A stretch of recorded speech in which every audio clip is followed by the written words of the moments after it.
To Minnesota as Minneapolis Mayor Jacob Frey cries foul, asking me recently if it's all about blue state bias. Watch. I would just ask you, why is the largest scale immigration enforcement action taking place where we don't even have that many undocumented immigrants? Why would it not take place in Texas or Florida or Utah, where you do actually have those large numbers of undocumented immigrants? The truth is, it's not about murder or crime. It's not. You mentioned Texas and Florida. You just had a surge in Louisiana, and you didn't see any of the commotion that you are seeing now in your city because all of those states fully cooperate with ICE detainers.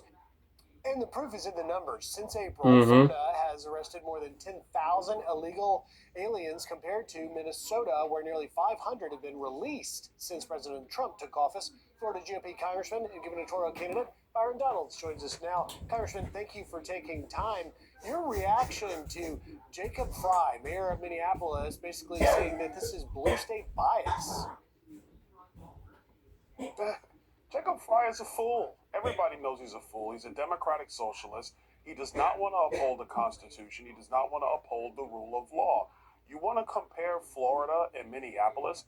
Governor Ron DeSantis, by the way, the best governor in the country, he actually made sure that local law enforcement in our state was cooperating with the federal government through the 287G program. Mayor Frey can do that very easily, where the Minneapolis PD will actually cooperate with ICE. But he doesn't want to do that. You see, Mayor Frey and Governor Walz, they want the crazy. That's what they're looking for. They want the AstroTurf protesters. That's what they're looking for. They're trying to stand up to President Trump because their party has no ideas, and they choose this route. So that man is a fool and a clown.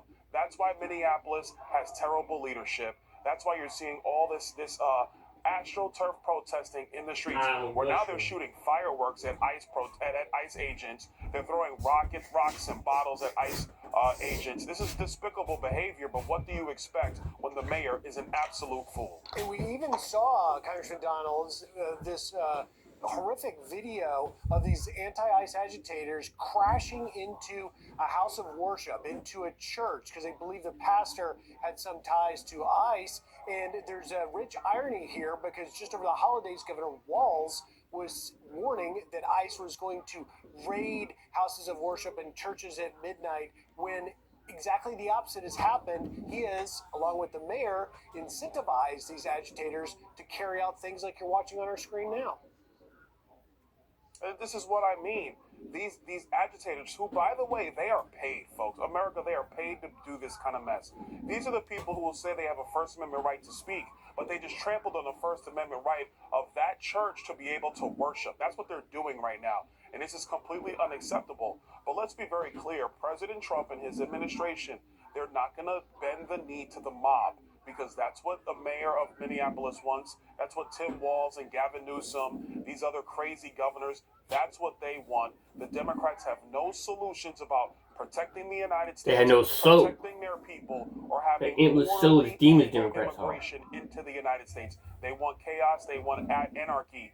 They want this, what you're seeing right now on your screens. It's awful. Not going to be tolerated in Florida, Texas, or anywhere else that common sense reigns in the United States. And no signs it's slowing down in Minneapolis there. I got to shift gears, though. I'm jealous of you, Congressman, because you've got a ticket to the big game tonight in Miami, taking on Indiana in the national championship. I've, full disclosure, all in on Miami. I know President Trump will attend there, along with Secretary of State Marco Rubio. What are your thoughts on the game? Big game tonight, rooting for the Canes. Florida, it's time to bring this thing home. The last national championship was by my alma mater, the Florida State Seminoles, back in 2013. It's been a little bit, but, we're going to go ahead and take care of business tonight. Excited for the Canes. They've had a really, really good season. They even beat my Noles. I'm still a little upset about that, but that's all right. We stand for Florida. Florida's going to take this thing home in Miami tonight. That's right. Go Canes. And one last thing. Today is obviously Martin Luther King Jr. Day. Your reflections on the life and legacy of the great civil rights leader. Well, I think it's important, especially in spite of what we're seeing in Minneapolis today. Dr. King's legacy has always been about peaceful protesting, making sure that the character of your protest the heart of your protest is what the nation saw, what the nation spoke about. And so I think it's important, especially on this day, in light of what's happening in Minneapolis, that these protesters try to embody Dr. King. If you disagree, speak very clearly with your disagreement, but don't go after officers.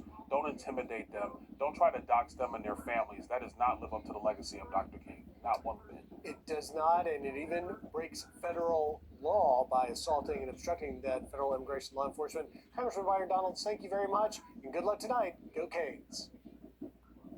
Thank you. I'm Steve Ducey. I'm Brian